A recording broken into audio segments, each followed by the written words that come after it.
Okay. So welcome to the fourth webinar of this cycle of conferences, which is organized under the frame of the Topics in Development Studies curricular unit of the PhD in Development Studies. And for those who are not enrolled with this PhD, and I see lots of faces that are not enrolled with the PhD, which is great. And let me thank you so much for your interest and for taking this Friday afternoon to join us. Right, so for those who are not enrolled in the PhD course, it is worth saying that the PhD in Development Studies is offered by the University of Lisbon by a consortium that includes 4 of its schools, faculties and institutes, which are the School of Agriculture, which is today's host, ISA, the School of Economics and Management, ISEG, the Institute of Geography and Spatial Planning, IGOT, and the Institute of Social Sciences, ICS. My name is Luís Golão. I teach food security and food policy at the School of Agriculture, and I will be the host for this webinar. A very quiet host for sure. The idea is that the floor is yours and of course of our speaker for today, Francisco Sarmento.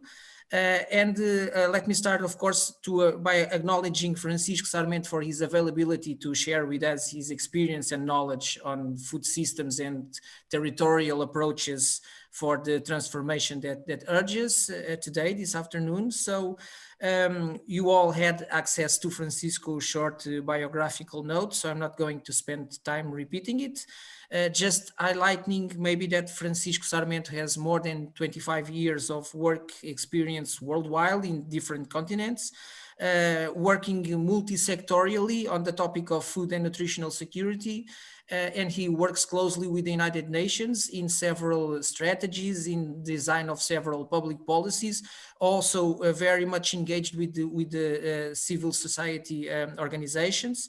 And he was, until very recently, the head of the FAO, the United Nations Food and Agriculture Organization, the FAO liaison office with Portugal and Portuguese-speaking member states, the CPLP community.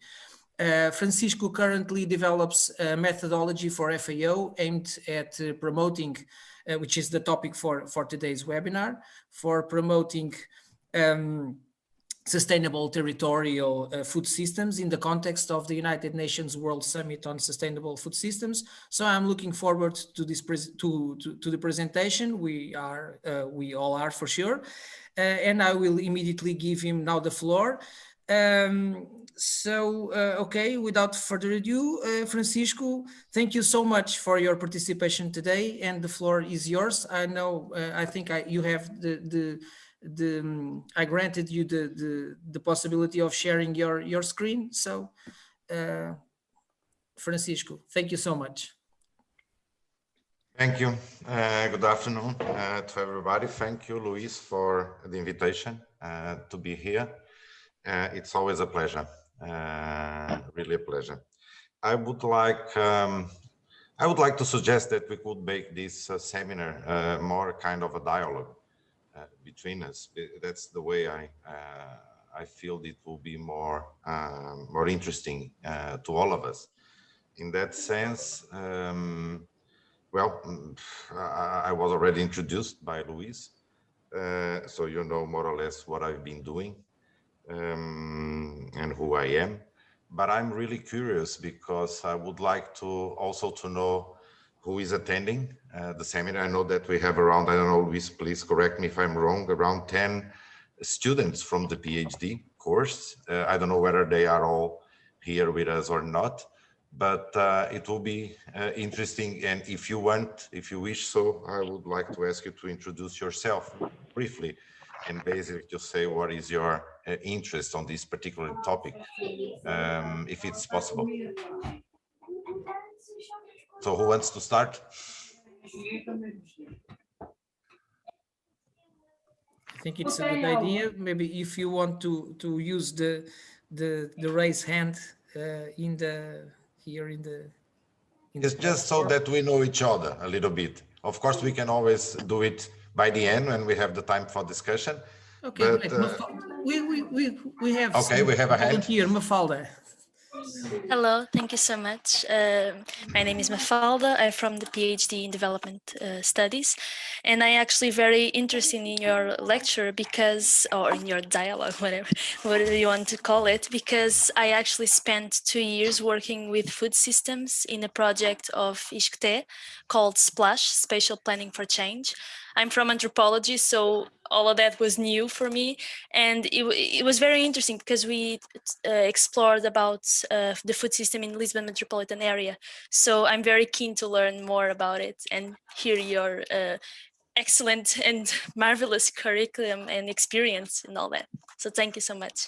Thank you very much. Wait until the end.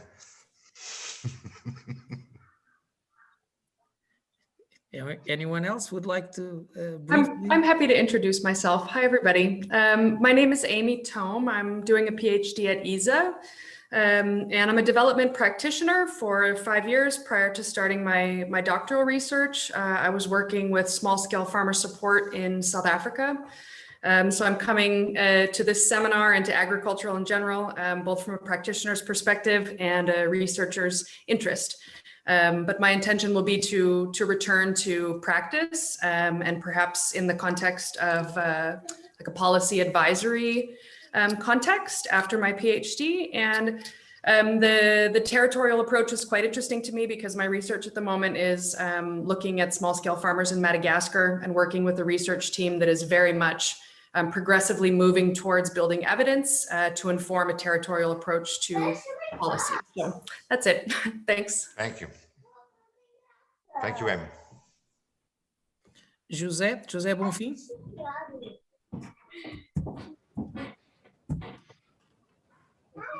You are muted, José. Sorry. I'm sorry.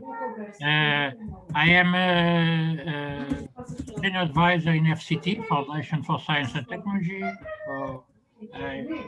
For the last years, I have been working in science and technology policy issues.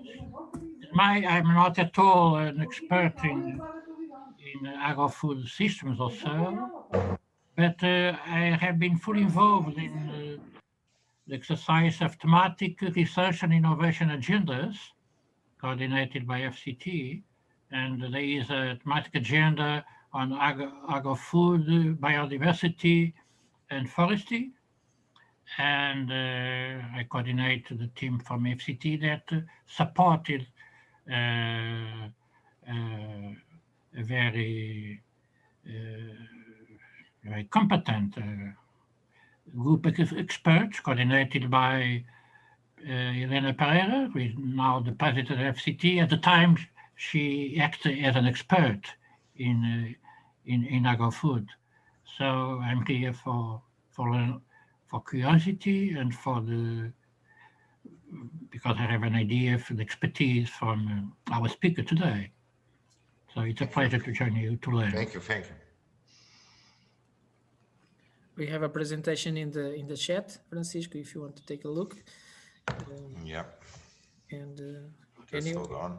any one of you, particularly the students from the Development Studies PhD, don't be shy. I think it's important to Francisco to know his audience so he can adjust the. I present myself. Sure. My name is Halano Sicacho. I am from Angola. I am a PhD student. I started my PhD in 2017. I'm writing on trade, protectionism, and industrialization in Angola. And right now I'm starting to investigate the link between poverty, food security in Angola context. That's why I found it very interesting to participate in today's discussion. Thank you.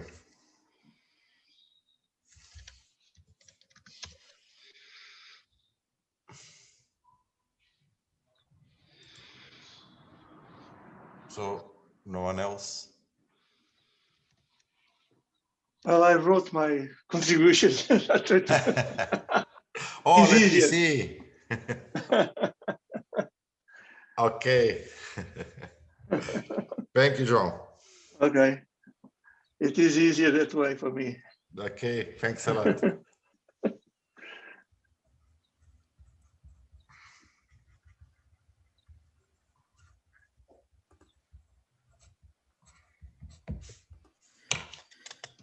We don't need all to introduce ourselves. This is not a problem. Actually, Okay, the idea was. Oops. Okay, maybe Just very briefly, as also as a courtesy, thanks very much, Francisco. I'm Alexandre Abreu. I'm part of I teach economics and development studies at ISEG, so I'm involved in this PhD as part of the faculty. Thank you. Thanks a lot. But I also my partner is here. She actually works on food security. Hello. Hello, my name is Margarida. I'm the project manager of Projeto Fresan, Strengthening Resilience and Food Security in Angola. And I'm very interested in Thank hearing. you. Thank you. Thank you, Alexandre. Okay. We have one more, a PhD student from the development studies, another one. Great, thank you. Hi, Francisco. At the beginning, I want to say thank you for your presentation. Actually, my topic is not related with food system, but I'm also curious about that. My name is Kadir. I'm a PhD student in development studies. I'm from Turkey. My topic is about the drivers behind the dissemination of participatory budgeting. Participatory?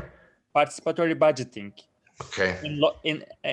At local level in municipalities. Okay. Thank you. Thank you. maybe I can just go quickly. Yeah, please. Okay, my name is Cosmas. I've actually worked with the UN for quite a while, most recently with the United Nations mission in South Sudan, and basically working with humanitarian partners, including FAO and some organizations supporting displaced population. I'm a student of PhD in development studies, although my thesis basically will be looking at displacement not from Northeast Nigeria and some of the challenges and structural barriers to overcoming poverty for IDPs. I'm also interested in I'm curious to also know more about food systems and transformations, because I saw to a large extent most of the work humanitarian partners were doing in South Sudan. So it would be good to also learn more and expand my knowledge. Thank you. Okay, thank you very much. So if there's no one else, I think that we could probably continue. And then by the end, we will have the time actually to exchange ideas and to introduce ourselves if this is the case. Okay, you agree? So let's start the conversation, I would say. So I was considering to address in the next, let's say, 45 minutes, something like that, the issue that actually brought us here together, starting from a little bit of history, which I think is always important, because it could actually, let's say, indicate the state of art, the point where we are and why we are here. And I think this is important, even for territorial development approaches. It is one of the bases of the approaches that actually we are trying to develop. So history is always there. The second... Yep.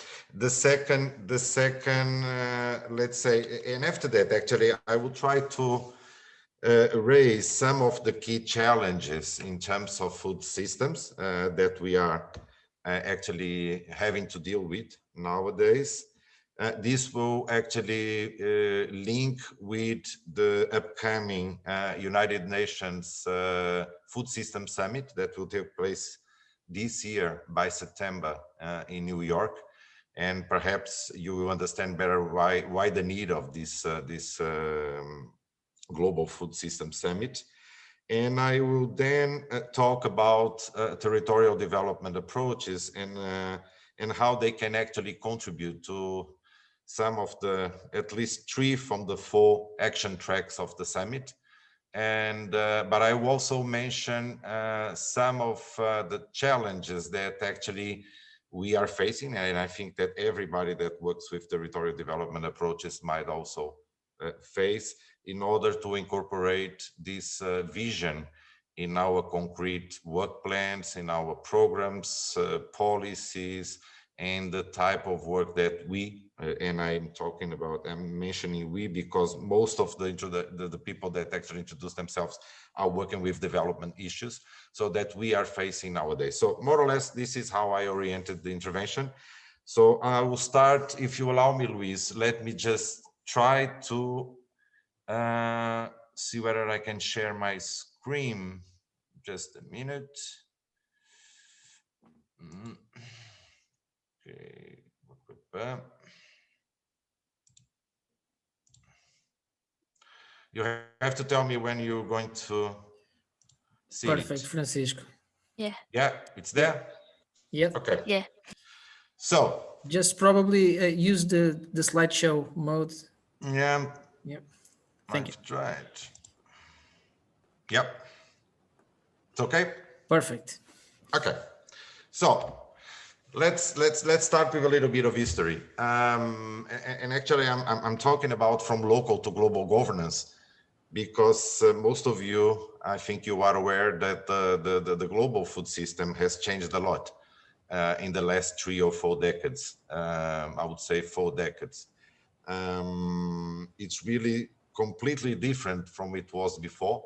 And as we will see, this is one of the main reasons to organize the World Food System Summit, September this year. I particularly took note of 4 years in which important changes have happened in the system, and they actually had lots of implications, not only for the world global food system, but also to our lives, I would say. So starting from the 80s, and actually probably this is a starting point, that's why I mention it, is when the agriculture was incorporated in the WTO agreements.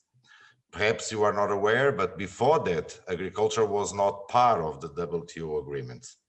I mean, this means that all, let's say, member states from the United Nations, all countries, by that time or before the 80s, more or less, they had the capacity and the freedom to decide, I mean, autonomously, their own agricultural and food policies.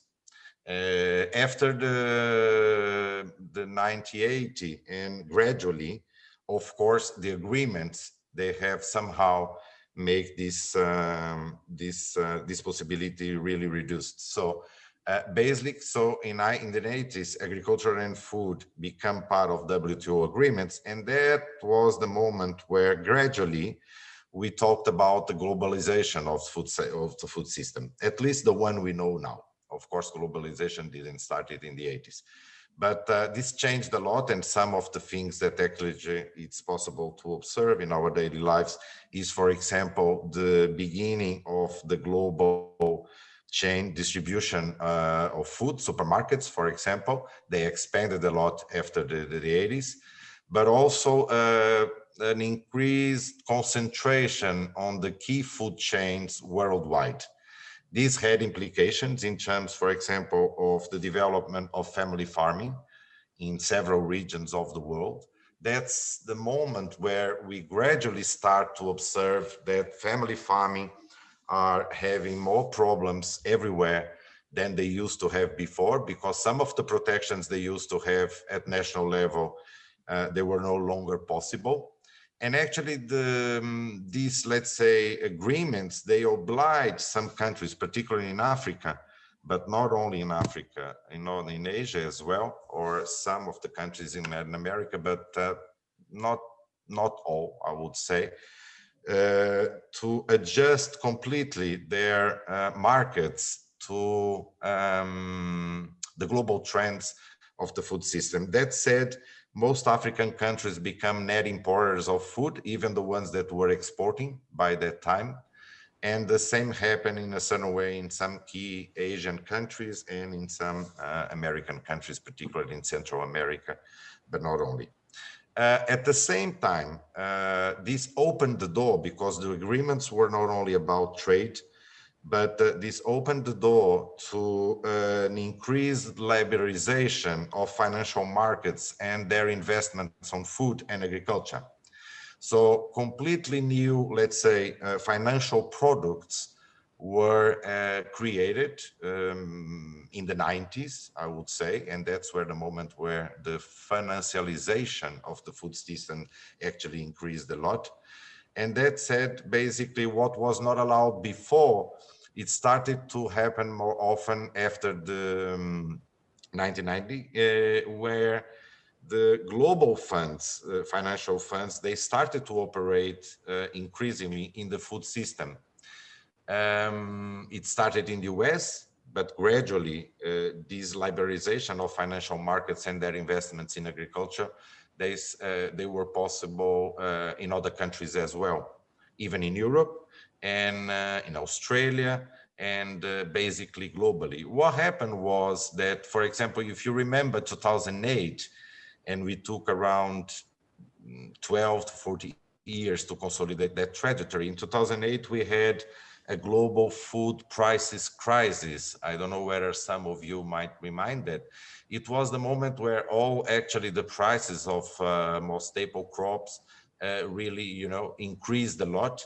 And this created a series of problems everywhere. So governments were really concerned by that moment because this could have, as you can imagine, strong social and political implications. And that was also the moment where the United Nations came together and decided to reform the UN Committee on Food Security, trying to establish somehow a global government body for the food system. The idea was that the 20 to 35 years before, they led to actually an increased liberalization of the international market, not with the financialization of agriculture and food. And it was necessary somehow to convey the key governments, but also private sector, civil society, the academia, let's say the 3 or 4 most important development banks to come together and to establish some common ground, some common rules in order to establish the food system and particularly the food markets. So that was in 2008, 2009. And actually we know now better than we knew before that most of the problems that led to the food prices crisis were related with the investment from the funds that previously invested in the real estate properties. They moved their investments to food by that time, and this actually was one of the hugest causes of the food prices crisis in 2008. So there's a link with what I said before, which was the increased financialization of agriculture because new products were actually launched in the international financial markets. And we have now 2021, when again, I mean, the United Nations, the member countries, basically, they are trying to convene a World Food Summit, basically to discuss again, what we need to do about our food system because it's being a cause of several problems and actually is limiting the achievement of most ODGs. It's important to note that agriculture and food actually are, one of the bases of all other from the 17 ODGs. I think food and agriculture are related with all of them. That's why, in a certain way, we are going to organize this Food System Summit in 2021 by September. Some of the key challenges that are leading to the organization of the summit, we all know. That's why I didn't write what is behind the figures, but we all know. It's the problem of natural resources, water, soil, energy, capital, and labor. It's, of course, climate change impacts that are related with that. It's the loss. We lose around 30% of the food that actually we produce in several ways. And is also, again, the loss of biodiversity. So those, let's say, 4 major topics are at the center of the problems that we are facing today with our food system, and they are related with the achievement of the ODGs. Just to let you know that in a certain way, for example, if we think about biodiversity, we know that presently only 5 different crops of cereals are responsible for 65% of the whole energy that is consumed in the food system. And this clearly establishes a link between the loss of biodiversity and the unsustainability of the model in which we are operating those days. Another area that is really having a huge impact, and I'm not going to talk here about hunger figures because I don't think it's needed. Most of you are aware of those figures and you know the problem that we still face nowadays with hunger. But is the problem a new problem that actually started, let's say, 25 years ago, more or less in the same period after the 90s, more or less, which is a global epidemic of obesity. You can clearly look into the graphic and you will see the evolution from the last 20 years in terms of obesity. It's really an epidemic all over the world and actually is affecting not only northern countries, but is affecting southern countries, northern countries, urban areas, rural areas. And this is one of the challenges that we are facing nowadays. And in a great extent, this is related with the type of food that people is having access in our countries. So we know that this is a problem for our health systems in all the countries, not only in the south, but not only the north, I'm sorry, but also in the south. And in certain countries, including Portugal, this is actually responsible for around 55 to 65% of the health budget, the public health budget. So that said, it means that only 35% or 45% of public investment in our health systems is really targeting other diseases, because basically most of the money is going to be used to treat diseases that are related with the type of food that actually we are eating. And this is also a major concern in terms of the sustainability of our food system. And the other one is poverty. And perhaps this is one of the most challenging impacts of the evolution of our food system. And the recent pandemic, COVID-19, is just making things worse. As we all know, we have projections that we will have an increase. I mean, there are several projections, but what we know is we will have at least, we can double basically the level of poverty worldwide, and this will have strong implications in terms of food security, as you can imagine. Not only, and this is something that might be a little bit new, not only, but of course it will be stronger in the south, but also in northern countries, because the lockdown measures, of course, they are diminishing livelihoods all over the world, and even in Europe. And the problem is that we don't know when we are going to overcome this present situation, as we also don't know what is going to happen with other possible virus, or even with mutations from the present virus that we will exist in the coming years. One of the consequences of the evolution of our food system is precisely this strong connection between what is happening in terms of public health with the emergence of new types of virus, and actually the environmental problems that we are causing in several regions of the world. This is well documented, and it's really being analyzed at global level. So poverty, and I would say the impacts of COVID-19 are also in a certain way related with the evolution of the food system in the last 35 to 40 years. Let me just tell you that probably everything that I said till now, it's really somehow justifying the need for another World Food Summit, the one that Mr. Guterres is now convening to take place by September this year. And I will speak more about, but let me just show a little bit a small video that was produced for the summit, and then we will continue.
Okay.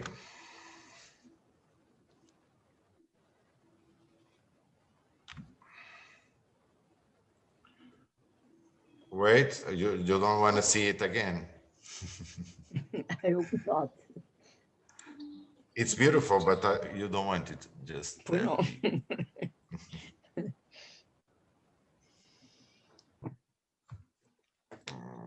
Close it.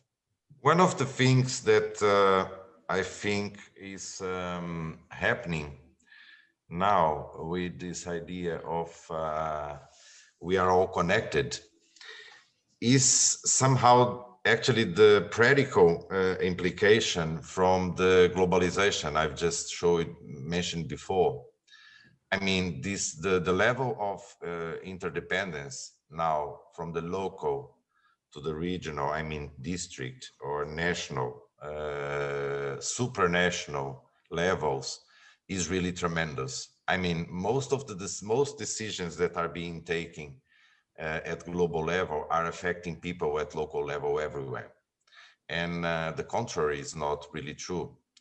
And the idea that we are all connected in a certain way clearly opened the door to the need for innovative approaches to work with our food system. And this includes territorial development approaches. That's why we are discussing about the use and the type of territorial approaches that we can promote in order to increase efficiency and also to increase the impact of our projects, of our programs, and particularly the impact of ongoing but also future policies actually to promote sustainable food systems. And that's why we talk about sustainable territorial food systems. And it will be important to mention, or at least to discuss, what do we mean by territorial, because the idea or the notion of territory and territorial approaches in a certain way, they can be used differently depending on the context, depending on who is using, and depending on the objective actually of the intervention that is being considered. So we are actually now trying to develop in terms of FAO, but not only FAO, other organizations are working with territorial approaches to food systems. I mean, OECD, for example, is working. IFAD, the International Fund for Agricultural Development, is also working with territorial development approaches.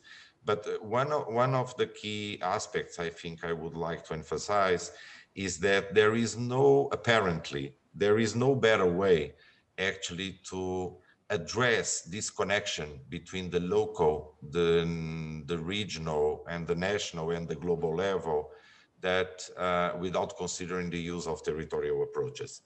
And so we've been actually organizing and discussing the best way to do it, involving different organizations, involving different thematic areas, and piloting here and there some experiences involving different stakeholders in order to see the best approach.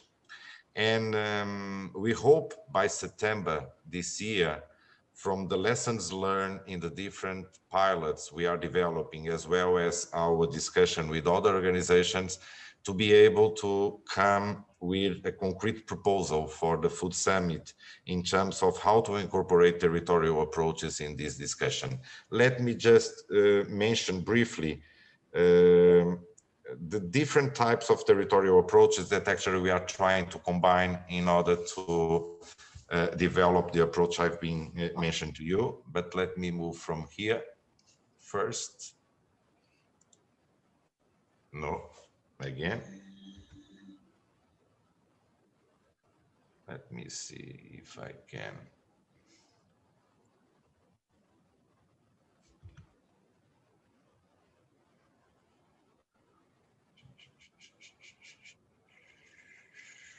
Okay.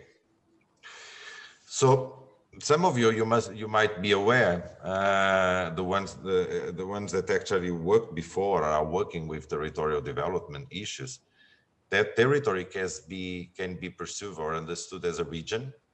This was and still is an approach that is used or commonly used by economists and geographers since the end of the 70s.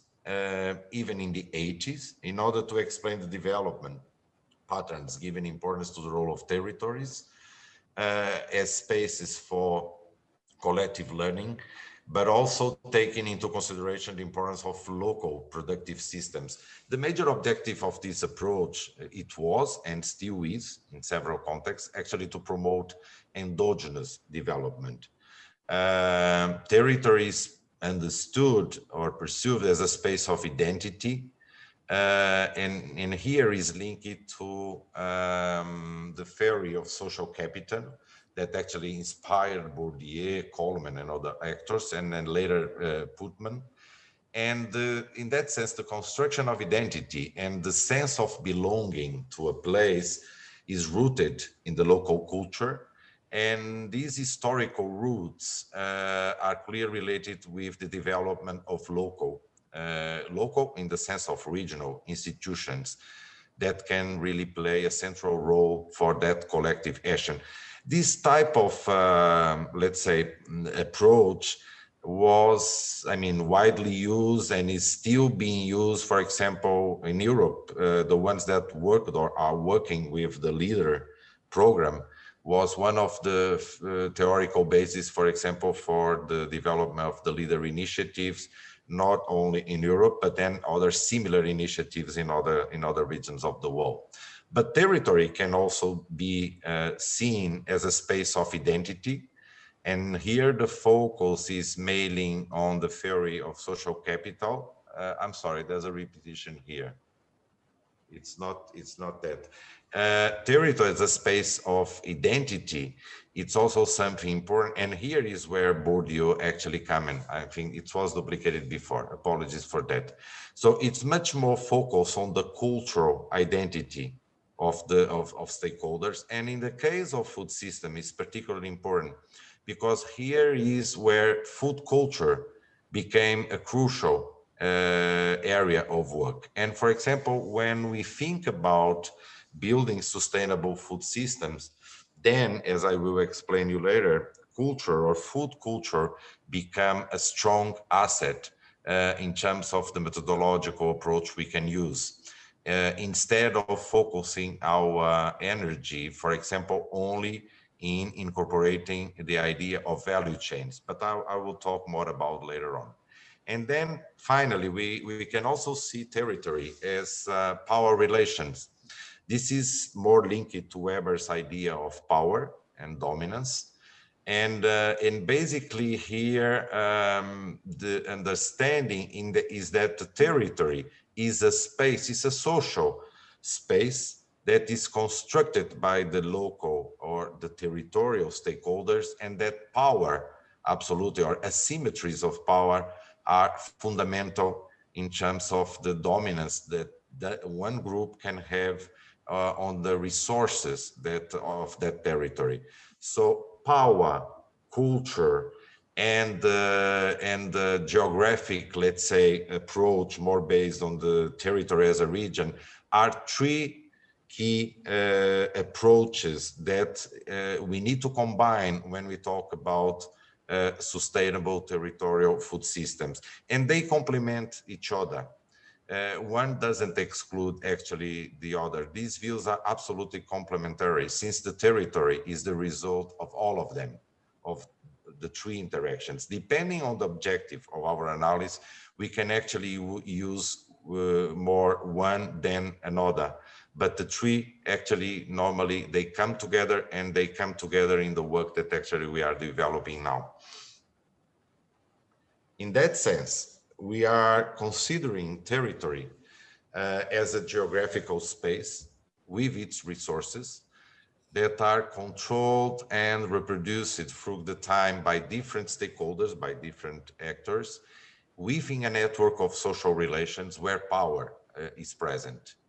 And the analysis of power, or power analysis, is fundamental when we speak about food systems, because if we want to really link with, for example, the right to adequate food, which is something that I believe that is important to always bear in mind, then of course power relations, it's absolutely important, and it's an analysis that needs to be done, because one of the most, let's say, important criterias for in order to assure the right to adequate food is to prioritize the vulnerable groups. And by addressing or by focusing our analysis on the vulnerable groups, we'll be probably better equipped to overcome some of the challenges now related, for example, with obesity or overweight, or even related with malnutrition, or even related with chronic hunger, because all of them, they affect basically the most vulnerable groups. So power relations are fundamental, and it's one of the areas in which we are investing really strong our energies in order to define the best way to analyze these dynamics. This definition of the territory, of course, it clearly showed that territory has two key components. Of course, the resources, the territorial resources, natural resources, infrastructures, such as, for example, roads or public buildings and related, of course, services, productive resources. I mean, when we talk about food systems, clearly we have land, but we also have water, we have forests, we have other productive resources. We have social services. that are more than ever needed at rural areas, in the rural areas. And of course, we have the population. Those are the resources, the key resources from a territory. But those resources, they are, or they should be understood in the context of the social and power relations, something that we call the territoriality. And then, of course, those social and power relations, due to the globalization of the food system, they should, and due to the interdependency, and remember what I mentioned before about we are all connected in a certain way, they should be analyzed from the local to the global level. This means in practice, for example, when we developed diagnosis, that we conclude this diagnosis and normally the action plan by what we normally call a quality metrics, in which each key strategic area where we're going to intervene, we try to identify the concrete actions that are needed at local level, but how they will actually link and interact and how they will align at regional level, national level, and global level. Because precisely what I said before, some of the decisions being taken at global level, they have concrete impacts at local level. But on the other hand, some of the problems we might want to solve at local level, it's not going to be possible actually to solve them if we don't act as well at regional level, at national level, and at global level, because those different spaces of negotiation are influencing what is happening in the other decision making levels. So to give you an example, one of the pilots we did was in a Portuguese-speaking country, Mozambique. And in Mozambique, it was quite clear that without actually involving the regional agreements from SADC in terms of the use of water in that region, it won't be possible to solve, for example, the problems, the recurrent floods that are happening in Manisa. And without resolving the problems of the floods, of course, we will continue to have more food insecurity in that territory. And actually, we will have more people, for example, migrating to the capital, to Maputo. So without actually acting at regional level, the problem of Manisa won't be solved. This is something that is common, very common. We all know that this happens very often, but sometimes our instruments and our plans doesn't really include that. And it's important to do it. And this is one of the things that actually we are working harder than before in order to address. We are basically now developing, as I said before, some key pilots in different countries involving partners from those countries, trying to develop diagnoses in different territories. And I would mention, as I did before, Mozambique, but we also did in partnership with the community of Portuguese-speaking countries, 2 pilots, one in Cape Verde and another one in São Tomé e Príncipe. We did one in the northeast region of Brazil. It's also a Portuguese-speaking country. We are preparing and starting a diagnosis in Ethiopia. And we are also starting a diagnosis in Laos. We expect the results from these 7 actually pilots to provide us the information that we need in order to conclude our approach in terms of promoting sustainable territorial food systems. It's interesting to note that when we do this type of analysis, and let me just pass to another slide, which I think is important, because when we do this type of analysis, I think that one of the key challenges we have is that when we're looking into the food system, and particularly if we want to promote sustainable food systems, let's bear in mind the meaning of sustainable food system. I mean, the FAO definition, which is somehow common to other agencies, that it is a system that guarantees food and nutrition security for all people without compromising the right to adequate food for the future generations.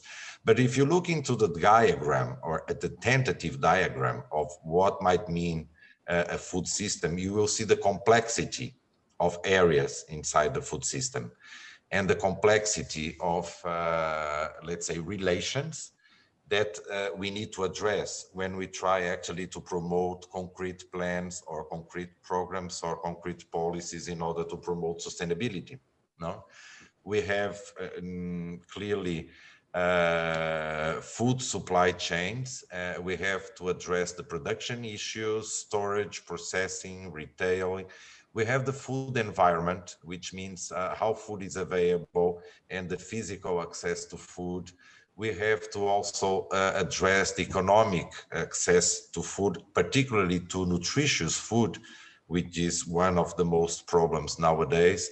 We have the problem of advertising, information, and consumption of food, because we also need to work on that. We have the issues related with food quality, but also in terms of food safety. We have to work with the consumer's behavior. We need to address the diets and the minimum nutritional requirements for the diets that people is having access. And this is one of the hugest problems nowadays, is that people are actually not having the necessary income to have access to nutritious diets. And we have, of course, several other areas in which we need to address, including the areas that are related with the landscape, the agro ecosystems in the region. So it's really complex to address, I mean, the food system, particularly if we want to do it in a proper way, in the sense that we need concrete and operational instruments that might allow people actually to decide about their future in terms of promoting a more sustainable food system. The classic approach to food systems is basically based on the food analysis of the key food chains. I mean, working with the idea that food chains are basically the center of the food system. But this brings us a problem, because the value chain analysis and basically the focus only in value chains, it will limit completely our picture on the whole implications of the food system. On the other hand, the value chain aspect, actually it was one of the responsibles for the insustainability of our present food system. Because in a certain way, the idea of integrating agriculture with industrialization, with the distribution, and with consumption, in which, for example, smallholder scale farmers or family farmers are integrated in vertical food chains, was one of the major reasons for I would say, if not all, most of the key externalities that we are having now in our food system. For example, the exclusion of smallholder scale farmers from key value chains, but also the environmental degradation, the health problems, and the problems with the consumption of the food that actually we are eating. And on the other hand, somehow we also lose a lot our traditional food culture. So one of our key challenges is how to actually promote a more holistic, a more broader diagnosis of our food system without only looking or basing our analysis on this idea of value chains. And here is where actually food culture can play an important role, because food culture can actually bring us actually important information and actually can be more operational, because food culture is really linked with consumption. It really can address also all the problems related with nutrition. In most of the cases, it's still rooted with the local environmental systems and agro-ecosystems, and is one of the areas in which we will be actually working more in the pilots that now we are going to develop, particularly in Asia, but also in Ethiopia, because we really believe that actually this food culture issue can be one of the key components of our food systems, not as it was before the food supply chains, but also to incorporating as a central topic of the analysis the issues related with food culture. And this is one of the things that we actually are working more in the times to come, at least until September. This is normally the type of roadmap we use to produce a diagnosis from the food system. So we normally start with the identification of the territory, we gather background information, documents, we prepare the communities for the mission, and we do a landscape analysis. We do an historical analysis. Here is where history is back. I mentioned in the beginning of this conversation, but history really plays a central role because we can identify the main driving forces that actually have been affecting the food system in that particularly territory.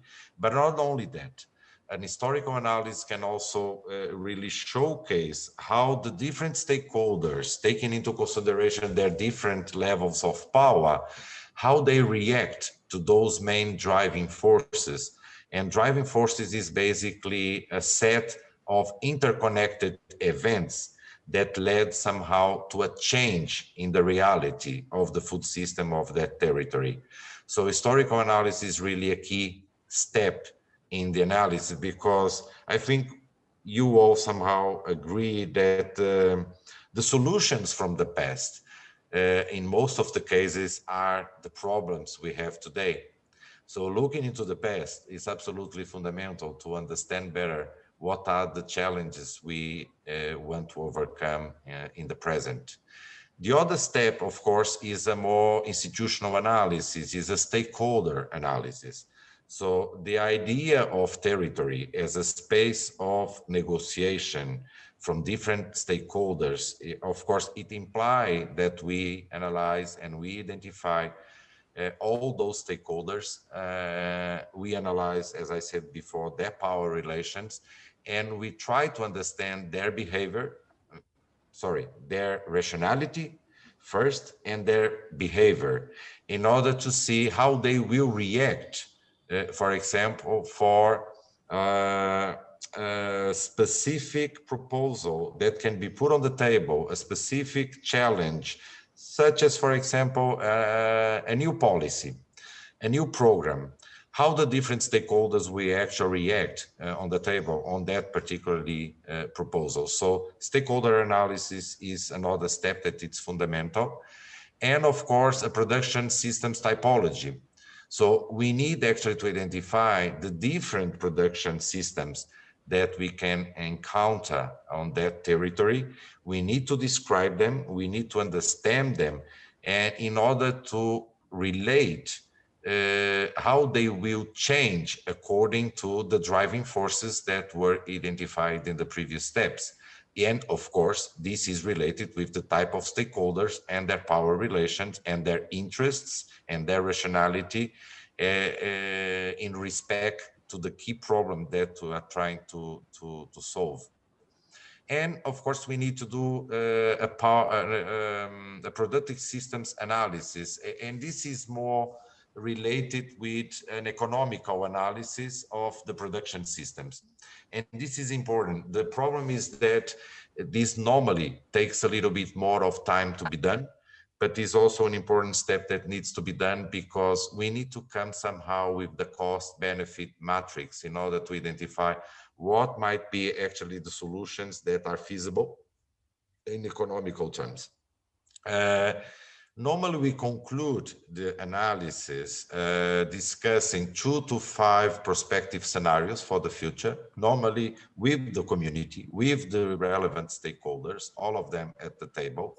And based on those 2 to 5 prospective scenarios, we build what we call the quality matrix. And the quality matrix, basically, it's a multi-level matrix that I mentioned before, in which the different actions that were identified as being an absolutely priority for that territory. They are also organized by their different levels of intervention. I mean, in order to, for example, to solve or to reduce undernutrition, I will clearly identify what needs to be done at local level, at district level, at national level, as well as at global level. And this is important because this actually can bring to the table a roadmap in which all the relevant stakeholders agree, which is important in order to build some level of consensus. And this will lead to another step that is not here, but I think it's important to mention, is that one of our expectations with this exercise is that it could actually strengthen the food system's governance at local level, but also at national level. Meaning by that once the diagnosis is concluded, the relevant stakeholders that were involved in the process, they will be more capable actually to continue to sit together in a specific platform, in a specific multi-stakeholders forum that will be the basis for the future governance of the territorial food system. So normally this exercise actually is concluded when it's possible to establish what we call a local multi-stakeholder platform to govern the food system. This is just a brief idea on the different steps that we are following, not equally in all the regions in which we are working. Actually, we are testing them. And that's one of the important things from we expect to have from these pilots, is precisely to come to a more operational, a more feasible, let's say, approach. Of course, participatory, let's say a more bottom-up approach in order to promote sustainable food systems. I hope that in the next 2 to 3 months, we will have this work finalized and it will be possible to share more widely. And of course, it will be seen in the context of the upcoming Food System Summit, because the territorial approach, and this is something that is important to mention, in a summit as the one that is going to take place in September, but not only in that summit, territorial approach, they have also another advantage, is that rather than, let's say, the global level solutions in which that in theory should be developed or incorporated at different territorial levels, a territorial approach still make possible for most member countries and their respective regional governments or local governments some level of autonomy in terms of decision making and in terms of defining their own priorities and the way they can actually promote more sustainable food systems at their respective level. So territorial approaches are key in the sense that they might respect, in a certain way, states and people's sovereignty in terms of deciding their own way of trying to promote more sustainable food systems. That's why in terms of policies and in political terms, not only in terms of policy, territorial approach might be actually also important to consider for most member countries nowadays, when one of the really important challenge, probably the most important challenge that we are trying to address with all these discussions, are the concrete impacts and externalities from the last 45 years of food globalization. And Luis, I think I will stop now, and I will be here for the debate that I hope it's going to bring us further light on the key topics I just mentioned, then very briefly. Thank you very much. Thank you so much, Francisco, for these wonderful insights and this very nice presentation. And well, we have time for a debate, so I think we can open the floor to the participants. I don't know if you want to raise hands or show your questions in the chat. Edu is sharing something in the chat. Edu, do you want to share it with us? Your view of this presentation? Okay, thanks very much. I like I said in the Papu, that's very interesting, and I appreciate especially the theorization and the theorization conceptualization about the territory. It's very important. My research is not about the food and the agriculture, but it's about the regional and local development, articulated with the education and the training. But they are in common the theorization about the territory. It's very important to perceive this conception. I like it's a good implementation. The analysis is very important to me. Thanks. Thank you. Let me just one of the things sometimes we get a little bit kind of because some and I would say that most often it happens when we used to work with the notion of territory that comes from the 70s. In terms of territory is equivalent to local level, and it's something that is still very common. Really focus the analysis of territory on that perspective. But when we, for example, when we say that, look, the geographic definition of territory is purely instrumental. I mean, because territory as a space of negotiation, it can be everything. I mean, territory in a certain way, if I want to promote food security and nutrition in a certain geographic area, it doesn't matter what is the geographic area. It doesn't need to be, I mean, link it to the, let's say, the official or political boundaries, for example, of a municipality, whatever. Even because one of the things that actually happen with globalization is that the interdependence, in a certain way, it abolishes completely that type of sovereignty. I mean, the definition, the state's capacity, different authorities' capacity to define that certain value chains will only operate at local level, but they will relate at national. No, this is related everywhere in a certain way, which means that if I want to solve a problem, that problem is my territory.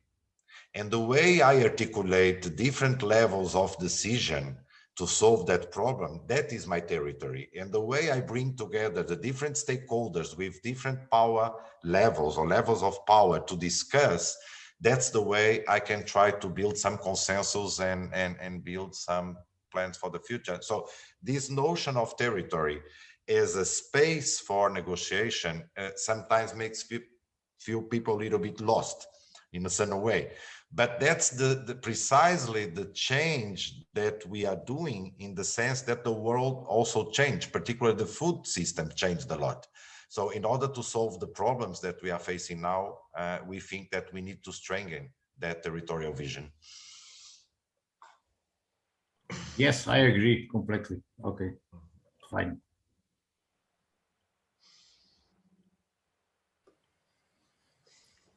Any other comments or questions?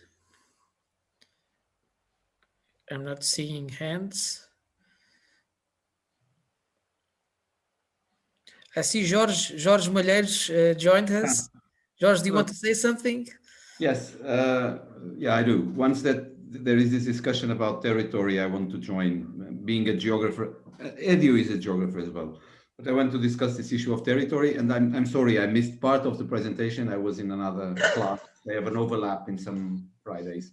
So thank you very much for the presentation and for contributing to us. My question, it's also going a little bit back into the discussion of territory. Territory, the part of the torium, which is appropriation, right? So this is the original Latin word. I think it means appropriation, bound to, linked to a spatial area. And I agree with this perspective that nowadays the issue of seeing territory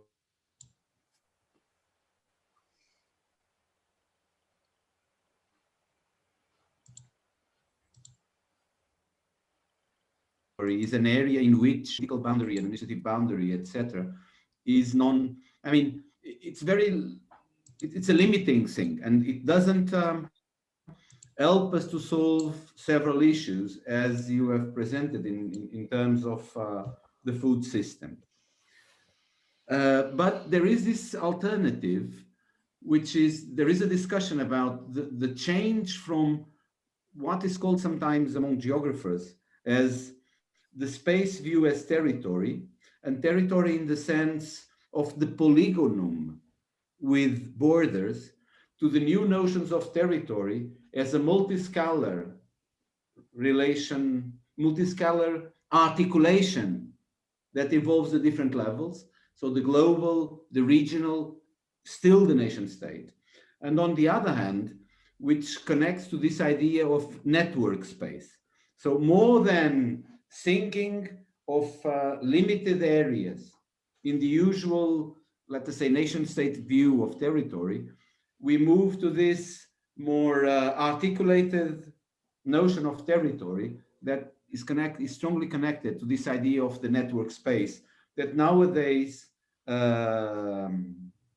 is somehow bounding new forms of looking into the global territorial organization, or to be more correct or more precise, the global spatial organization. So this emergence of the network space that we see as a new form of territory. I don't know if this way of reading territory as articulated levels and also with the relevance of the network. So instead of the polygonum, to have dots and links between the dots doesn't correspond more to what you are describing as territory. Yes, it is indeed, even because the way normally people are organized through networks, which means that this is precisely one of the things when we build the quality metrics, it's clearly the networks appear completely there, because people are basically organized through their respective networks, not only people, sectors. I mean, because then the analysis also combines people with the different sectors. But of course, it appears of course, as a network. That's why in a certain way, and in terms of, and then when it comes to discuss to decision-making platforms or spaces for negotiation, is through the networks that actually people engage again in a certain way. So yes, definitely, I agree with you. This is clearly captured in most, let's say, peak charts that we have by the end of the pilots we are doing. Yeah, definitely, I agree. Okay, we have some hands raised. I think José Bonfim had the hand raised, but not anymore. I'm not sure. Do you want to say something? You're muted. You can, José, you're muted. Yeah, now I'm on. Thank you for the so interesting presentation. As I mentioned in my initial words, I'm not at all an expert on the matter, but I noticed that it was really very stimulating, but I noticed that you did not address so much, certainly as an option, on the technological dimension at stake in food systems. Okay, some years ago I was very much involved in PRIM preparation, the cooperation program between Europe and Maghrebian countries. And I learned in that context that the nexus between food, energy, and water is really very strong, as you know much better than me. And this raises, not just this, but this raises the challenge, the main challenge of technological barriers in developed countries. I'm thinking essentially of developing countries because you are in the context of develop, research and development. And so you mentioned that, if I well understood, that you should be careful in addressing just perspective of food chains, and you should consider as well the value chain in parallel, if I well understood. And I mean, in this context, the technological factor appears to me, not being an expert, as I understand it, as very critical and variable across territories, across in the same country, across different regions, or different countries in Asia, Africa, Latin America, okay? And within each of these regions, the territorial context and the capacities, the inherent capacities to each region, and to each region in each country, it's clear in Latin America as well, is very critical. The capabilities of human resources in mobilizing technological tools and in applying these technological tools as well. So, summing up, I'm raising the relevance of the technological dimension in this context of your presentation. Yeah. Just a brief comment. If others want also to do it, I think then we start a dialogue. But I agree. I think the technological context is absolutely fundamental. Actually, is more fundamental nowadays than perhaps it was before. When I mentioned the challenge of using a value chain approach to food systems is because, look, I used to be an agronomist. I don't know what I am nowadays, but I was taught in a way that, I mean, the whole reality was about value chains. I mean, I produce, a farmer produce manioc or produce coffee, not manioc. Manioc was a product for the poor farmers, but let's say coffee or cocoa or cattle, whatever, or milk. And he was basically integrated in a specific value chain. And all the analysis, even in terms of territorial development in the 70s or the 80s, were focused on the distribution, for example, of revenues, the added value within the value chain. And in the more recent years, we start to discuss, how this distribution actually was made, precisely because we lost hundreds, millions of smallholder scale farmers with that integration in integrated and vertical value chains, because basically most of the added value, it starts to be captured. And here is where power relations begin to be important by specific nodes of that value chain. But value chains are normally focused in one or two specific products. I mean, they bring behind the idea of specialization, okay? And one of the problems we had with the disappearance of millions of family farmers and the impact that this is causing in terms of the environment, rural depopulation, rural desertification in rural areas, water scarcity, soil degradation, is precisely the idea that we need to be specialized in one or two specific crops, and that those crops or those products are going to be integrated in one specific value chain. The value chain approach, it doesn't capture so easily the diversity of situations and the diversity of farming systems, for example, or production systems from a smallholder scale farmer, because he produces coffee, but he also produces banana, he produces manioc, but he also has some animals. And the question is not to analyze in which value chain he needs to be integrated. So the issue of technology is absolutely fundamental in whatever is the analysis we do. What I was mentioning is that till now, it was not clearly developed, accepted, discussed, an alternative vision to analyze a food system, not only or almost using a value chain approach. Because it was what we've been working in the last 20 to 35 years, precisely due to the evolution of the food system.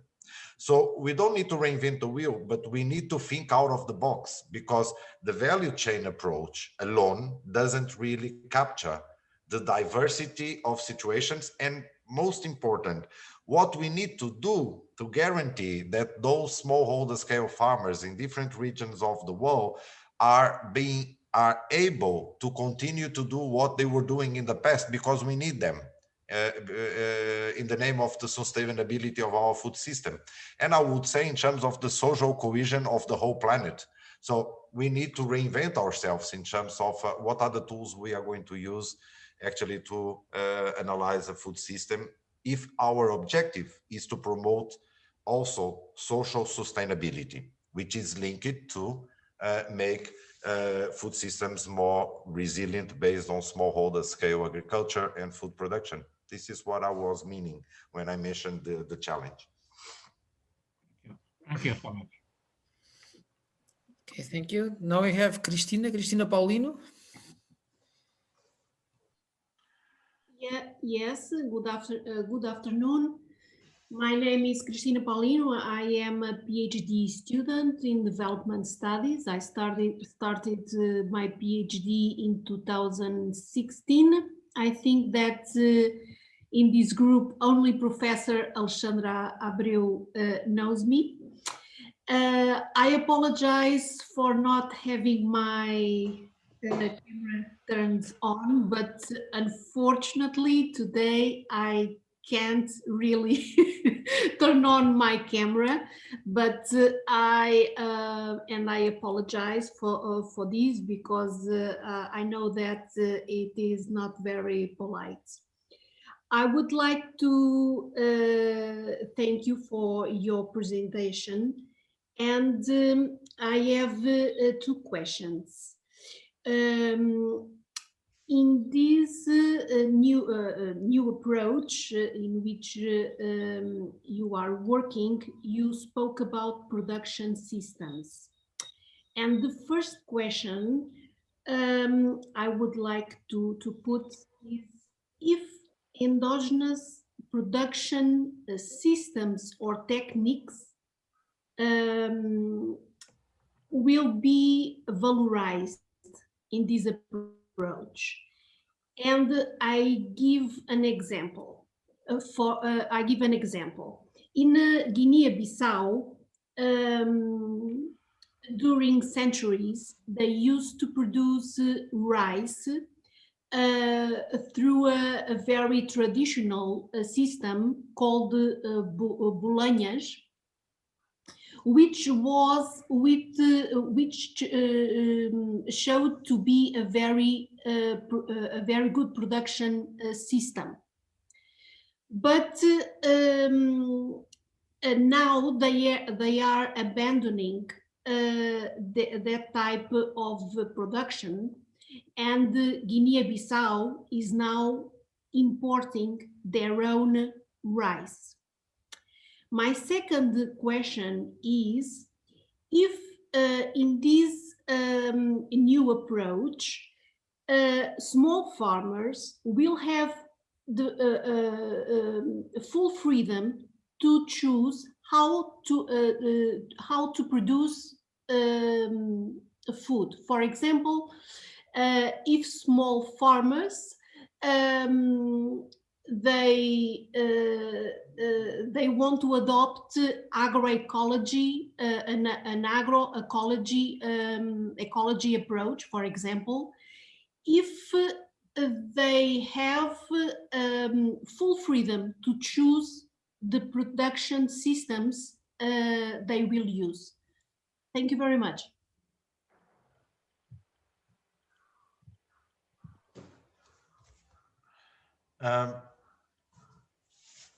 I think that the idea of endogenous productive resources is, I mean, it's key. It's key to promote sustainability. So if you're talking about economic, environmental, social sustainability of the food system, I think this idea of considering, but not only considering, valuing actually for those resources is absolutely central, is fundamental, no?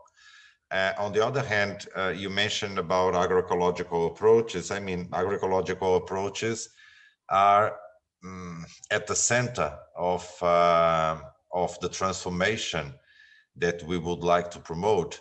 It doesn't mean necessarily that the transformation, that the ongoing food systems transformation is agroecological. At the contrary, but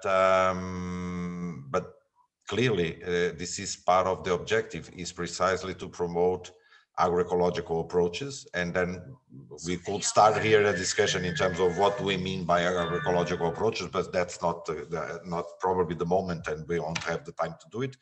But yes, the idea is that, and we can't speak about agroecological approaches without, of course, strengthening the sustainable use of endogenous resources, whatever they are. And actually not only the use, but their dynamic preservation, which is something that we need to talk as well. Because when we think about water, seeds, forests, biodiversity, even when we think about our, let's say, what we call traditional knowledge related, for example, with food, in which is part of food culture, this also needs to be increasingly dynamically preserved, because we are losing it. We are losing it because the system is changing so rapidly that basically we are losing our food culture. What does it mean? We don't know. I mean, what will it mean for the future generations? We don't know, but it's too risky, the rate at we are losing it now. So I tend to summarize saying that yes, endogenous resources and this kind of autonomy and priority is fundamental, in my opinion. At least in my personal opinion. I can't speak for others or for the organizations, but in my personal opinion, it is. Thank you. So now we have a question for Johan. Yeah, thank you very much. Hi there. I have just a very simple question. The one criticism of global governance per se is it's very paternalistic. So with this new vision of territory and network space, like, would that change? Would that give emancipatory to local farmers in your case? Or what's the power dynamics going to be? Or is always going to be a top-down dynamic to the future without end? Thank you. Let me see if I understood it. You're talking about the idea of this, how this will actually contribute or not for a more, let's say, democratic governance of the food system in a certain way, in a nutshell, wasn't it? Yes, democratizing the whole system rather than global governance kind of governance. Okay. Yeah. Okay. Well, when we start working on the global food systems governance in the 2009, 2010, it was global, yes, because it started to be discussed at global level. But one of the things that was agreed by the international community was that this model of, let's say, global food systems governance should be anchored and should be aligned and coherent and in the other, let's say, territorial levels, no? At the regional level, for example, in Asia, the regional integration bodies or regional economic organizations, they should probably, or they should actually strengthen as well their governance systems. And but the idea was that it was needed, and still is, a clearly and aligned and articulated space of interaction between the different levels. But at the same time, certain rules were defined in terms of preventing, or at least not preventing, to promote the democratization of the governance system itself. And this was the clear priority for the vulnerable groups, meaning by that for an X number of seats, for example, that you have in a governance body, you will have 2/3, for example, are dedicated for representatives of the vulnerable groups. And this means that, for example, the secretariat of that governance body, which normally, for example, in the case of the UN is the FAO, but it can be a government, national, it can be a regional, or even a local government, whatever is the entity, and normally I mean public entity, that is somehow supporting that governance body. It should be included in the budget, the means, the capacities, etc., to assure that, for example, those 2/3 of the representatives are representatives from the vulnerable groups, because it's not only to put it to reading, to write it and to approve it, but then no means are actually, no budget is available, and so on and so forth. So the idea is that the majority, let's say, of non-public stakeholders, in a certain way, they come, or they should be representing the vulnerable groups. And then there was a definition of what was understood by vulnerable groups, because it is also danger not to define it. And it's not just to define it, it's to get an agreement on what does it mean. So, and this is not so difficult to do depending on the case, because we know, unfortunately, who are the vulnerable groups. I mean, family farmers are, women are normally, children are normally, I mean, youth in several countries, they are as well. Rural populations, rural workers, I mean, fisher folks, I mean, in the food system, we know who are the vulnerable groups. We have statistics, we have data, we have information. So it's part of the negotiation to establish the criteria in order to assure or to promote some level of positive discrimination in the decision-making bodies or the governance bodies for those groups. And that's how, and that's why power analysis is fundamental, because if you don't do it, I mean, how are you going to organize a proper governance in the sense of more democratic governance of the food system without taking these things into consideration? You have to take on board. So you have to define the rules and the criteria and get an agreement about it, but it needs to be stated somewhere. Now we have João Serras Pereira. Okay. Yeah. Well, I have a tricky question, because I really like the concept of territory, so I need to come back to that part of the presentation. And the question I have, because it concerns what I do in Guinea-Bissau, for instance, is that the territory, is it defined up front?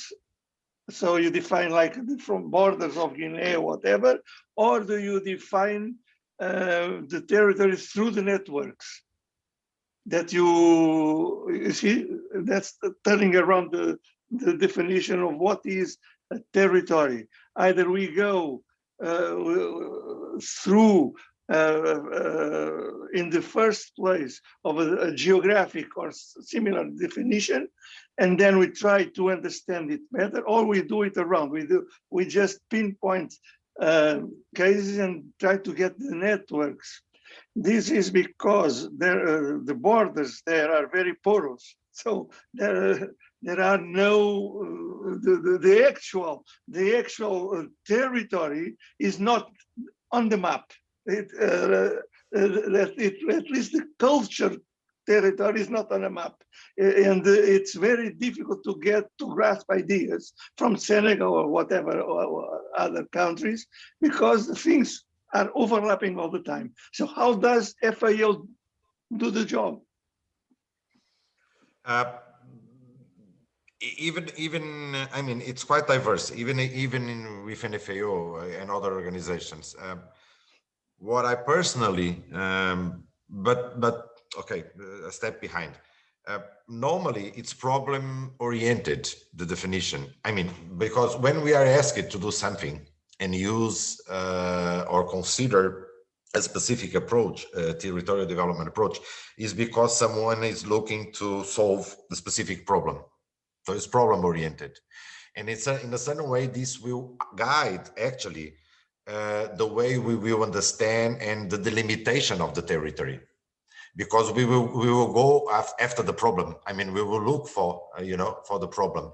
So that is an instrumental, let's say, approach. But it's the most common, I would say. I mean, we don't go to a place and say, okay, let's define the territory because we want to understand everything about the territory. No, look, we have this problem, or this problem. Or if it's not a problem, people might say, look, for this particular region, we have already a concrete development plan based on this, and that, and we want to make it more efficient, or we want to that the impact, for example, is X, Y, whatever. So again, it's a problem. So, and then that's how we act. I mean, it's so it's depends on the problem that we are trying to address. I don't know whether this helped or not. Yes. But please continue, because it's a dialogue, maybe. Because you're saying that there are several overlaps, and you mentioned about, if I'm not wrong, culture. Yeah, cultural, for instance, the Fulani culture crosses all those borders, and it is interspersed everywhere. So that could be a territory, but that does not account for the actual physical borders, political borders of the country. But you already answered saying, okay, you're doing through the problem. Then you pick up what you need to the problem, that you define territory from there. I'm happy with that. Or normally the set of problems, because sometimes it's not just one, or the set of problems. But in a certain way, it's demanded. It's demand driven. No. Yeah, demand driven. That's the thing.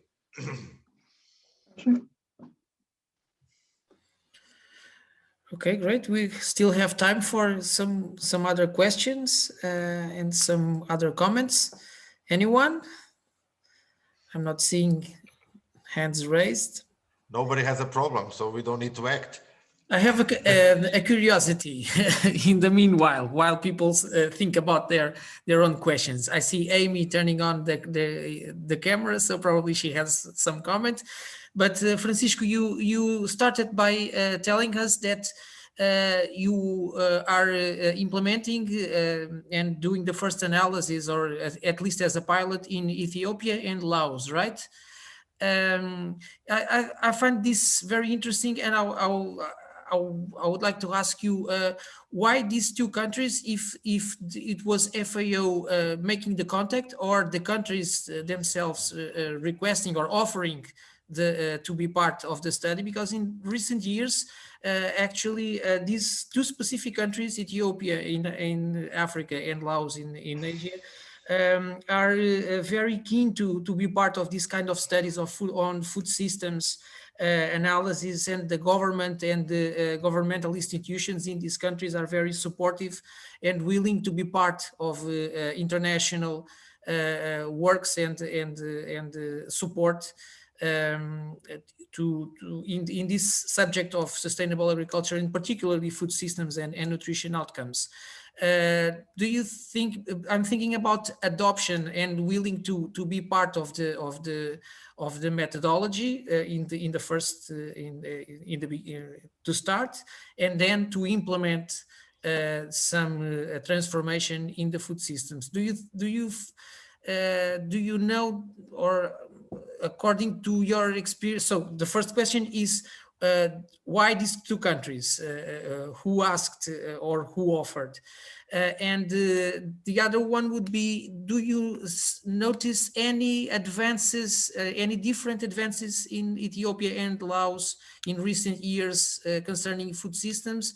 And is it possible, or do you see these two countries can be an example or leading at the national level? Again, thinking about different scales of territory. So I think that's it. I was curious about, because it's very interesting that always Ethiopian laws show interest to be part of these efforts. I think that probably I'm thinking louder.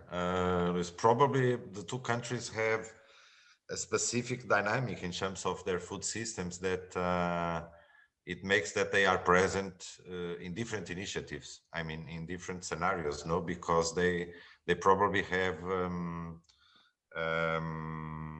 a certain dynamism. I mean, in terms of this type of questions. This can be an explanation because they are really present in different initiatives, I would say. I also have that perception, no? But I can only talk about, I mean, our case specifically. It was much, as I was saying before, kind of demand driven. I mean, it's a problem-oriented thing. I mean, in Ethiopia, they are planning to develop what they call agro zones in specific districts of the country, and the idea basically is, again, to develop specific value chains. I mean to use agriculture as a way to promote economic development and reduce poverty. So a territorial approach to those investments was important to consider, because we need to be sure, or at least we need to try that those investments really can benefit in a certain way the poor. Otherwise, the major objective will be just theoretical, and we won't have impact. So this was one of specific things.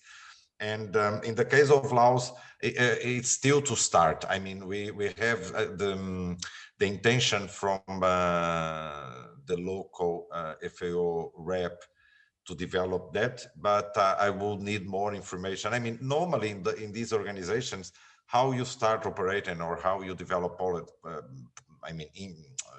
pilots, because the local FAO office that is normally working closely with the government, that they inform us, let's say, and saying, look, the government wants to do this, and that. We believe that here we have an opportunity to work with territorial development approaches, or we have an opportunity to develop a specific pilot. I mean, we don't interact directly, you know, in that initial phase with the government. That's why FAO has offices, in the country. So normally it's a need that was identified at national level, In other cases, I mean, we are the ones who might suggest to our colleagues at national level, FAO, look, we think that your country should do, or perhaps could do this and that, because this and that. I mean, depending on the characteristics of the country. I mean, in the case, for example, of São Tomé and Cape Verde, it was obvious, because they are Lusophone countries, but they have something also in common. They are small island states, and this is something that it's a particularly niche in which we are also focusing, and it makes part of our diversity. One of the things we try to do, as we do in territorial diagnosis, is to have diversity as much as we can. Because I think that if we analyze diversity and then if we integrate the results of this analysis, I think the results will be much richer. So that's the idea. Get different scenarios, different cases where we can actually test and learn with them. Yeah, I find this very interesting because the same happens with the European Union delegations, the same as for the FAO offices. So the dialogue and the response at the delegations level is also very interesting in Ethiopia and Laos. That's why I was asking. Do you think can you imagine some way of getting these countries as role models or to take advantage of the fact that they are involved in multiple initiatives to bring interest to their specific regions, for example? Or do you think it will stay localized according to the government and the governance relations within these countries? You mean, to see if I understood you correctly, you mean the role they can play in terms of being somehow a showcase in their respective regions? That's it. Yeah. Because well, they are part of several studies and several pilots and several initiatives. They could be there could be a way of taking advantage of this at the regional level. Yes, perhaps, but sometimes this dynamic is also related to their integration in more or less in certain, let's say, global dynamics related with the food system. I mean, Ethiopia is one of the countries in Africa that is strongly involved in the, let's say, more recent investments in Africa in trying to promote agriculture.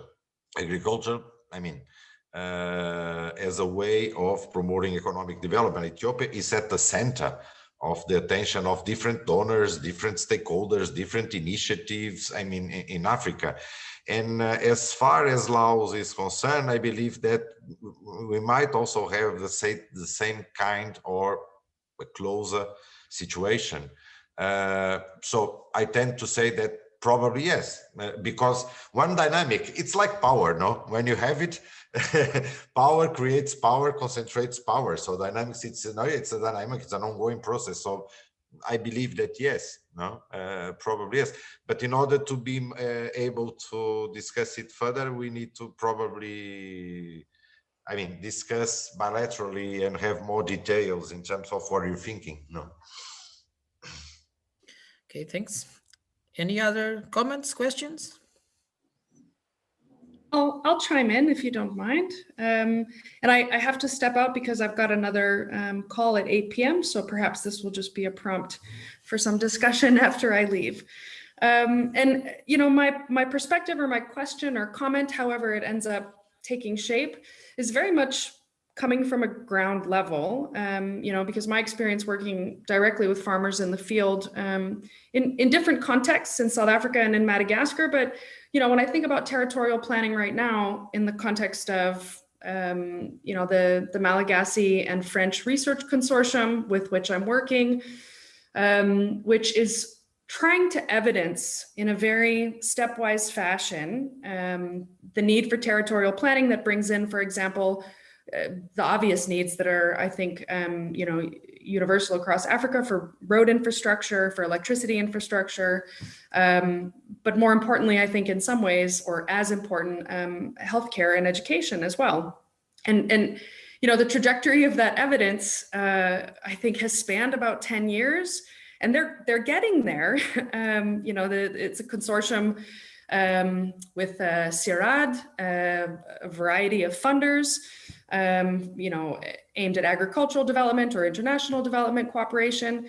But I just keep thinking to myself, both as a practitioner and as a researcher, how that very slow trajectory of I suppose the analogy would be like turning a cargo ship, you know, to transform that territory's food system in a holistic and comprehensive way that's genuinely going to make it sustainable. But is that process going to take 15 or 20 years? And, you know, is an entire generation of farmers going to miss out on the benefits of that transformation if that's the case? And I think part of that, so that's just sort of a commentary or a perspective that I have, and I think I don't know, a fear that I have as a practitioner about the very slow trajectory of this kind of change. And so when I see the video that you posted, for example, about let's be bold, let's embrace transformation, I don't really know what that means on the ground, you know, for farmers over a 5, 10, 15-year period of time, or even a 5-year period of time, you know, for the duration of a development intervention. And part and parcel of that, because it's a driver for how those development interventions and even how research for development is funded is the different financing mechanisms and the power that they bring to influence where attention is directed. You know, and when you think about agricultural value chains and less developed countries, pushing the finance mechanisms, which are usually coming from the World Bank, pushing farmers towards commodity chains or towards production of commodities, and research for development and development institutions kind of having to, pander is a very strong word, but having to take into consideration the motivations of certain financing mechanisms. And so I'm also just curious to know the perspective, and you know, certainly open for discussion, because I think there's such a wide range of people sitting in this seminar, which is wonderful. How to respond to the motivations that come behind certain financing mechanisms, especially if those are the largest and the main financing mechanisms that are available for agricultural development. So there was a lot in both of those comments, but those are just the things that I was mulling over over the last hour as I was listening to you speak, and thinking about, you know, how such large institutions like the FAO or like IFAD are approaching agricultural development in the face of all of these, you know, competing interests and motivations coming from the top down, and, you know, the need to address farmers' real lives and the periods of time in which transformation should take place. Yeah, I think that, I mean, it's the $1 million answer, isn't it? I think that that's why power relations are fundamental. I mean, if you don't really consider, if you don't use a territorial approach, and look, all the stakeholders that have been using territorial approach, they really don't push too much in terms of power analysis. That's one of the things. I mean, FAO in a certain way started to do it in 2012. Yeah, it started to mention it, and we want to move a step forward. I mean, but civil society organizations here and there, everywhere, they start obviously to consider power relations in their work, in their analysis. But in terms of, let's say, UN bodies, or even, I mean, European Union, including CIHAD, for example, when you talked about the need to include power analysis, it really needed. It's not there. It's not there. I mean, it's the idea of, let's say, building understanding, common initiatives. But I mean, it's important, of course, to have it. But what is behind that? I mean, how the different stakeholders will be able to engage? Who is going to win? I mean, by the end. And this is part of the analysis actually we are trying to incorporate. When you're concerned in terms of, okay, and then what is going to happen, and when is going to happen something for the smallholder scale farmers or other, you know, vulnerable stakeholders, I really don't know what to answer. But what I do know is that if we don't put our energies and brains to work together to see how we can address these situations, and we move a step forward. What I do know is that other visions, other interests that are much stronger in a certain way, they might actually be, let's say, much more hegemonic in terms of what is going to be agreed, for example, at the level of a World Food System Summit, because the COVID-19 basically is just making things move faster in that direction. Digitalization, for example, of agriculture and value and food value chains with dozens of initiatives starting with Google or with NASA or with the entities. I mean, what is going to happen with the smallholder scale farmers that are not able to integrate in this type of innovation, for example, you know? Even the World Bank is looking into data, statistic data, and using information from satellites, for example, now to fight poverty. I mean, How the world is going to change in the years to come, we don't know. What we do know is that the COVID-19, the pandemic, is making things to move much faster. So I think that territorial approach, even if they consider the differences, the diversity and the different levels of power, if we find a space, a moment actually to work with them, and we put them as part of the global agenda on the way we should work, maybe we can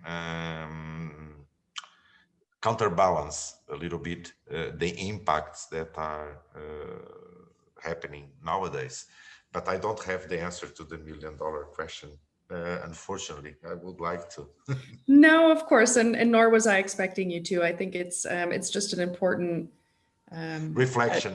An important reflection, and something that I think is always on the table for discussion, but sometimes we don't talk about it because it is a big and challenging question. But I appreciate your thoughtful response to something that could be viewed as problematizing, but it's not necessarily problematizing. It's just exploring the reality. So thank you for that. No, I want to thank you. Great, thank you. Any other question? We are reaching our time, but still, I think if there is additional comment, we can still stay for a couple of minutes. If not, let me thank Francisco once again for this wonderful debate. It was very interesting and shed some new perspectives on the issue of the food systems, we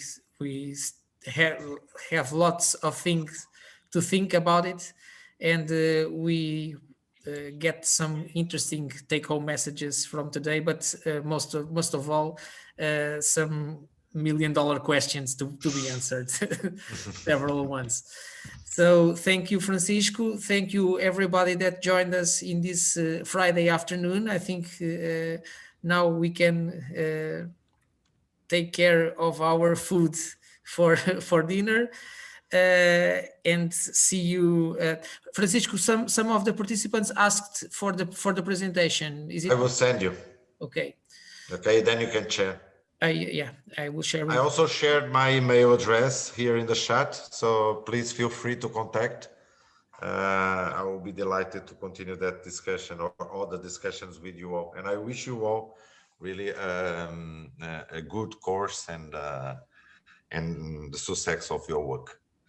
And we will see each other, Francisco, in some other seminars and meetings and debates. Somewhere soon.